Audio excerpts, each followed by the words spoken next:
ఏ కష్టజీవి, ఎవరి కోసం ఎందుకోసం ఇంతలా కష్టపడిపోతున్నావు? లైఫ్ కష్టంగా ఉందా? చాలా చాలా కష్టంగా ఉందా? సరే, కష్టపడద్దు అని నేను అనలే, కానీ నువ్వు ఈ కష్టాన్ని అయితే ఈరోజు చాలా కష్టంగా నీకు ఇష్టంగా అనుభవిస్తున్నావో అదంతా ఒక రోజంతా మాయమైపోతుంది. కొంచెం రిలీఫ్గా, కొంచెం స్ట్రెస్ ఫ్రీగా, కొంచెం ప్రశాంతంగా ఫీల్ అయ్యే ఒక లైఫ్ని త్వరలోనే రాబోతుంది. అందరి లైఫ్ ఈజీగా ఉన్నట్టు కొన్నిసార్లు కొందరి లైఫ్ ఈజీగా ఉండదు. అందరూ ఆనందంగా ఉన్నట్టు కొన్నిసార్లు కొన్ని జీవితాల్లో ఆనందం ఉండదు. అందరి లైఫ్లో అన్నీ ఉన్నట్టు కొందరి లైఫ్లో కొన్ని ఉండవు. It's okay.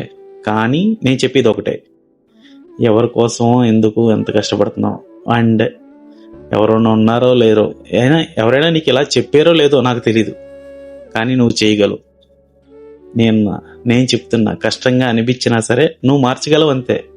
నేను నమ్ముతున్నాను, నాకన్నా ఎక్కువగా నమ్ముతున్నాను. నువ్వు కూడా నమ్ముతున్నావు కదా?